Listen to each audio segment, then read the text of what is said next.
Hello, my friend. You asked me to speak about nihilism, but it is a very important topic because to be nihilist means to be in denial of all existing values or beliefs about something. So you could be nihilistic about society, for instance, denying the importance of society. But mostly these days, nihilism is linked with the idea of atheism and of refuting that there is any particular meaning or any particular God who orders or organizes human existence so that there are no values and no principles to live by, and that anything basically goes. So it is like anarchy. But I believe this to be an important kind of adolescent phase, a kind of barrier that all of us have to go through. It is important, as Descartes said, that once in our lives we question everything and we allow ourselves profound doubt about the world.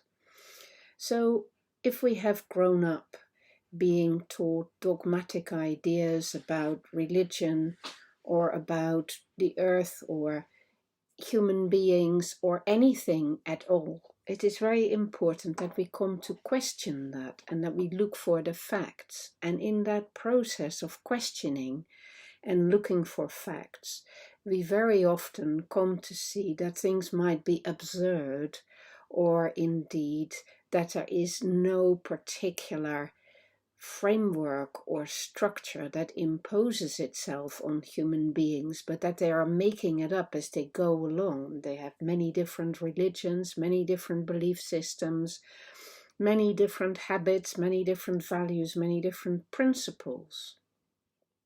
So when you put all of that in question, you end up with an anything goes mentality, where basically you end up drawing the short straw, because when nothing has value attached to it, nothing matters anymore, and you become confused and disorientated about which direction to go in or what to do with your life. What is worthwhile, what isn't worthwhile, who is right, who is wrong, how to be, what to do, what kind of human being to be.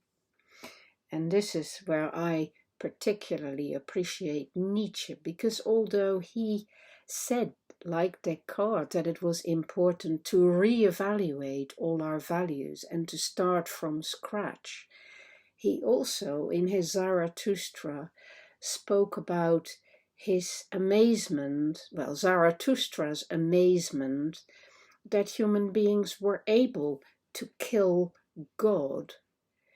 And he then goes on to say this phrase, and I quote, "How were we able to drink up the sea? Who gave us the sponge to wipe away the entire horizon?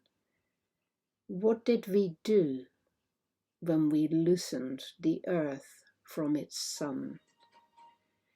And in putting those questions, he makes us reflect on whether actually, when we take everything back to zero and we start from scratch, there aren't always some things that all human beings could agree on. And those things are basically scientifically proven realities, which is the existence of the universe, our solar system, the way in which the earth spins around the sun, and the way in which everything is organized in nature, which is pretty predictable and pretty cool and useful to us. And so clearly there is an order in the universe that is way beyond what human beings have come up with. So far from us being back to zero, having to invent everything, we're actually having to acknowledge that there are forces and there are realities and truth well beyond us. Nature is well beyond us, for instance. The fact that we're all born and that we will all die is well beyond us. These are things we cannot change. It's not a matter of opinion. We cannot take responsibility for those very broad brush background realities to human existence. And as an existential philosopher, to me, those broad brushstrokes are everything, because they orientate me in a world that has been relieved of human opinion and of dogmatism, but that nevertheless brings me a structure that guides me. And when we start looking at that structure, it is actually much more substantial than we would think. First of all, so it has many other things. When you start looking at social interactions or emotional experiences, all of those things are also lawful and predictable and are organized somehow by something greater than ourselves that we have not created, but that is given, that is a given of human existence. And so this has always been my search, to orientate myself by the things that are absolute and that are necessary, and to take them into account and have that as the basic framework that I use to then use my creativity and my sense of values that comes from this to live the best, most right life possible. And that is a search that can take a whole human existence.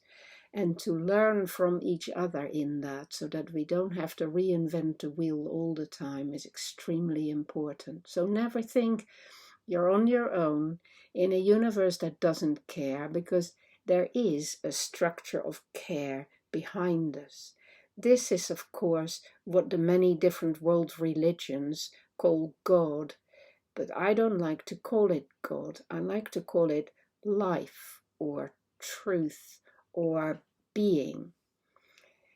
And so my search is a search for being, a search for truth, and a search for what makes life and death function in the way it does, and to use that to help ourselves to find guidance and a sense of motivation, a sense of understanding, a sense of meaning as we put it all together, and a sense of enthusiasm in figuring it out together.